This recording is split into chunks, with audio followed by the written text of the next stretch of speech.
আপোনালোক সকলোকে আমাৰ এই চেনেললৈ স্বাগতম জনাইছোঁ।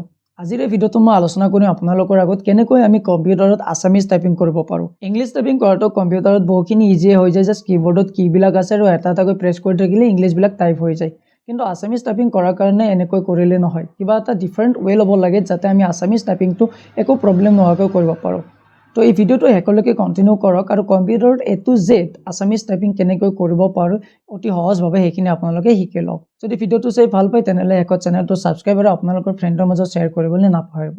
ঠিক আছে, তো এই আছামিজ টাইপিং কৰাৰ কাৰণে আমাক এটা এক্সটাৰ্নেল ছফ্টৱেৰৰ প্ৰয়োজন। আমাৰ কম্পিউটাৰত আছামিজ টাইপিং কৰাৰ কাৰণে এটা ছফ্টৱেৰ ইনষ্টল কৰিব লগা হয়। তো কম্পিউটাৰত আমি আছামিজ টাইপিং কৰাৰ কাৰণে আমি ডাইৰেক্ট তেনেকৈ কৰিব নোৱাৰোঁ যেনেকৈ আমি ইংলিছ টাইপ কৰিব পাৰোঁ। আমি আছামিজ টাইপিং কৰাৰ কাৰণে আমাক এটা এক্সটাৰ্নেল ছফ্টৱেৰৰ প্ৰয়োজন হয় যিটো আমি মেনুৱেলি ইনষ্টল কৰিব লগা হয়। তো প্ৰথমতে মই আপোনালোকক কৈ দিওঁ যে কি ছফ্টৱেৰ ব্যৱহাৰ কৰি পেলাই আমি আছামিজ টাইপিং কৰিব পাৰোঁ।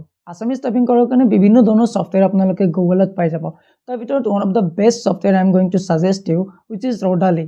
আই হোপ আপোনালোকে চাগে এই ছফ্টৱেৰটোৰ নাম অলৰেডি বহুকেইজনে শুনিছে, আৰু যদি শুনা নাই এই ছফ্টৱেৰটোৰ বিষয়ে কেনেকৈ ইনষ্টল কৰে, কেনেকৈ আমি টাইপিং কৰিব পাৰোঁ গোটেইখিনি চাই লওক। তো ৰডালি ছফ্টৱেৰটো ব্যৱহাৰ কৰি আমি আছামিজ টাইপিং কৰাটো শিকি ল'ম।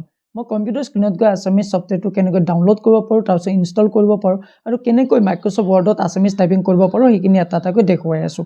তো ছফ্টৱেৰটো ইনষ্টল কৰাৰ কাৰণে প্ৰথমতে আপোনালোকে যিকোনো ব্ৰাউজাৰ এটা ব্যৱহাৰ কৰি ইয়াতে আছামিজ টাইপিং ছফ্টৱেৰ বুলি চাৰ্চ কৰি দিয়ক, আৰু ইয়াৰ পিছত আপোনালোকে ইয়াতে দেখা পাব বিভিন্ন ধৰণৰ ছফ্টৱেৰ ইয়াতে দেখা পাব। তাৰ ভিতৰত আমি one of the best software use কৰিম, সেইটো হৈছে ৰডালি আছামিজ টাইপিং ছফ্টৱেৰ। মই এইটো লিংকত ক্লিক কৰি দিছোঁ আৰু মই এইটো অ'পেন কৰি লৈছোঁ। ইয়াতে মই কি কৰিছোঁ, প্ৰথমতে এইটো মই ডাউনলোড কৰিব লাগিব। তো ইয়াতে যিটো ৰডালি 3.0 ফৰ উইণ্ড'জ PC আছে 64 বিট, এইটো ক্লিক কৰি পেলাই মই কম্পিউটাৰৰ কাৰণে এইটো ডাউনলোড কৰি লৈছোঁ। আৰু ইয়াতে দেখা পালে মোৰ এইটো ফাইলটো ইয়াতে ডাউনলোড হৈ গ'ল। মই ইয়াতে ছেভত ক্লিক কৰিছোঁ আৰু মোৰ ফাইলটো ইয়াতে ডাউনলোড হৈ গ'ল। ঠিক আছে, মোৰ এই ফাইলটো ডাউনলোড হোৱাৰ পিছত এতিয়া মই এইটো ইনষ্টল কৰিব লাগিব। তো ইনষ্টল কৰাৰ কাৰণে ছফ্টৱেৰটো মই এতিয়া উলিয়াই লৈছোঁ। তো এইটো মোৰ ছফ্টৱেৰটো আপোনালোকে দেখা পাইছে। তো এইটো ছফ্টৱেৰ ইনষ্টল কৰাৰ কাৰণে মই এতিয়া ৰাইট ক্লিক কৰি পেলাই ৰান এজ এডমিনিষ্ট্ৰেটৰত ক্লিক কৰিছোঁ আৰু মোৰ ছফ্টৱেৰটো ইয়াতে দেখা হ'ব, এইটো ইনষ্টল হৈ যাব। এতিয়া মই ইয়াতে য়েছত ক্লিক কৰিছোঁ, তাৰপিছত ইয়াতে নেক্সটত ক্লিক কৰিছোঁ আৰু এইটো যেনেকৈ আছে তেনেকৈ থাকক, ইয়াতে মই একো কৰিব লগা নাই। মই নেক্সটত ক্লিক কৰিছোঁ আৰু ইয়াৰ পৰা মই ইনষ্টলত ক্লিক কৰিছোঁ আৰু এইটো অকণমান টাইম ল'ব আৰু ইয়াতে ইনষ্টল হৈ গ'ল দেখা পালে। তাৰপিছত ইয়াতে ফিনিছত ক্লিক কৰক আৰু আপোনালোকে গম পালে যে মোৰ এই ছফ্টৱেৰটো ইয়াতে ইনষ্টল হৈ গ'ল। এইটো ইনষ্টল হৈছে নে হোৱা নাই সেইটো চোৱাৰ কাৰণে মই ইয়াতে উইণ্ড'জ প্ৰেছ কৰি পেলাই ইয়াতে মই ৰডালি বুলি ইয়াতে দেখা পাব, এইটো মোৰ ছফ্টৱেৰটো ইয়াতে ইনষ্টল হৈ গ'ল। এতিয়া মই ইয়াতে MS Word ছফ্টৱেৰটো অ'পেন কৰি লৈছোঁ। এতিয়া যদি মই ইয়াতে কিবা লিখিব বিচাৰোঁ তেতিয়াহ'লে মোৰ ইংলিছ লিখা যাব যে হাই হাউ আৰ ইউ, এনেকৈ লিখা যাব, আৰু মোৰ আছামিজ এতিয়ালৈকে লিখা যোৱা নাই। তো আছামিজ লিখাৰ কাৰণে প্ৰথমতে আমি এতিয়া কি কৰিব লাগিব, এই মাইক্ৰ'ছফ্ট ৱৰ্ডত যদি মই আছামিজ লিখিব বিচাৰিছোঁ, যিটো ছফ্টৱেৰ মই ইনষ্টল কৰিছোঁ সেইটো মই ৰান কৰিব লাগিব। তো ৰডালি ক্লিক কৰি পেলাই এইটো মই অ'পেন কৰি লৈছোঁ আৰু এইটো মই ইয়াতে এইটো অ'পেন কৰি পেলাই মই ইয়াতে ক্লিক কৰি দিছোঁ আৰু তাৰ ৰিকুৱাৰমেণ্ট যিবিলাক ফাইল আছে এইবিলাক ইয়াতে ডাউনলোড হৈ যাব। এইখিনি ডাউনলোড হোৱালৈকে আমি ৰখিব লাগিব। তাৰপিছত ডাউনলোড হোৱাৰ পিছত আমাৰ ৰডালি কিবৰ্ডটো ইয়াতে অ'পেন হ'ব আৰু ইয়াৰ কাৰণে ইণ্টাৰনেটটো কম্পালচৰি হয়। তো আপোনালোকৰ কম্পিউটাৰত ইণ্টাৰনেট কানেকশ্যনটো থাকিব লাগিব, কিন্তু ইউজ কৰি থকাৰ সময়ত আমাক ইণ্টাৰনেটৰ প্ৰয়োজন নাই, জাষ্ট ইনষ্টলিঙৰ সময়তহে আমাক ইণ্টাৰনেটৰ প্ৰয়োজন হয়। তাৰপিছত এইটো ইয়াতে ইনষ্টল হ'ব। ডাউনলোড হৈ উঠাৰ পিছত আমাৰ এডিশ্যনেল ফাইল কিছুমান আছিলে সেইবিলাক ইয়াতে ডাউনলোড হৈ গ'ল আৰু এতিয়া সেই গোটেইবিলাক ইয়াতে ইনষ্টল হৈ আছে। ঠিক আছে, তাৰপিছত মই ইয়াতে ক্ল'জ কৰি দিছোঁ আৰু এতিয়া মই আৰু এবাৰ ৰডালিটো অ'পেন কৰি লৈছোঁ। ইয়াতে মই ৰডালি ক্লিক কৰিছোঁ আৰু মোৰ ইয়াতে ৰডালি ছফ্টৱেৰটো অ'পেন হৈ যাব। আৰু অ'পেন কেনেকৈ হ'ব, ইয়াতে এডাল ওপৰত বাৰ আহি যাব, এনেকৈ দেখা পাইছে। য'লৈকে ইচ্ছা তালৈকে আমি ইয়াতে আনি পেলাই থ'ব পাৰোঁ। মই এইখিনিলৈকে আনি পেলাই ইয়াতে থৈ দিছোঁ।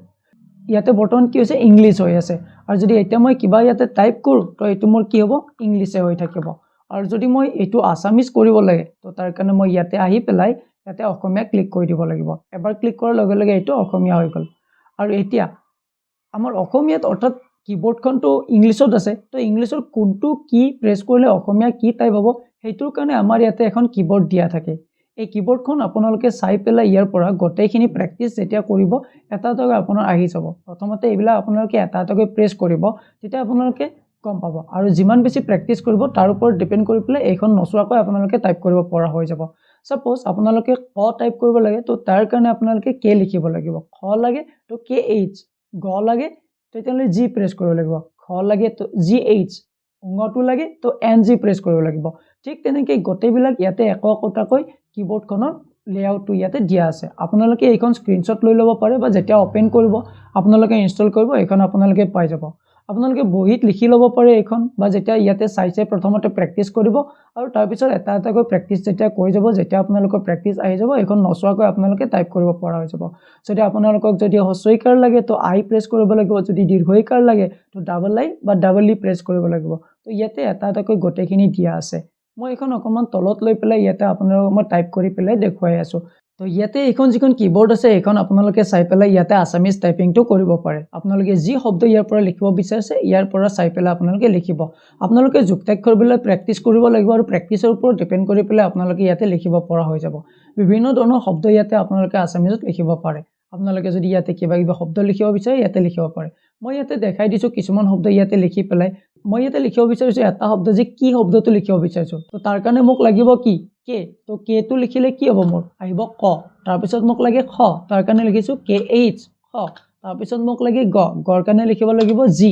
তাৰ পিছত লাগিব মোক খ তাৰ কাৰণে লিখিছো মই খ অৰ্থাৎ জি এইচ তাৰ পিছত মোক লাগে উঙ শব্দটোৰ কাৰণে লাগিব ইয়াতে কি লিখা আছে যে ক্যাপিটেল এন স্মল জি অৰ্থাৎ ক্যাপিটেল এন স্মল জি ইয়াতে উঙটো আহি গল তাৰ পিছত মোক লাগে চৰ কাৰণে প্ৰেছ কৰিব লাগিব চি তাৰ পিছত লাগে দ্বিতীয় চৰ কাৰণে লাগিব চি এইচ তো এনেকুৱাকৈ আমি এটা এটাকৈ ইয়াতে প্ৰেছ কৰি যাই পেলাই শব্দবিলাক লিখিব পাৰিম যদি মই মোৰ শব্দটো মই অসমীয়াত লিখিব বিচাৰিছো তো তাৰ কাৰণে লিখিব লাগিব মোক লাগিব কি দন্ত্য দৰ কাৰণে মই ইয়াতে কোনটো লিখিব লাগিব মই ইয়াতে লিখিব লাগিব দন্ত্য দ যদি মোক লাগে তাৰ কাৰণে মই কি লিখিব লাগিব মই ইয়াতে লিখিব লাগিব ডি তো মই ডি ইয়াতে লিখি লৈছো আৰু ইয়াৰ ওপৰত মোক দীৰ্ঘইকাৰ লাগে তো তাৰ কাৰণে মই প্ৰেছ কৰিছো ডাবল আই তো দীৰ্ঘইকাৰ আহি গল তেতিয়া মোক লাগিব কি পৰ কাৰণে মই কি লিখিব লাগিব কি লিখা আছে তে পি মই পি লিখিলো ইয়াত মোক আকাৰডাল লাগে আকাৰডালৰ কাৰণে লিখিব লাগিব ডাবল এ দীপাংকৰ তাৰ পিছত মোক লাগিব অনুচ্ছেদডাল তো অনুচ্ছেদ দিয়াৰ কাৰণে মই কি লিখিব লাগিব এন জি অৰ্থাৎ স্মল এন জি অনুচ্ছেদ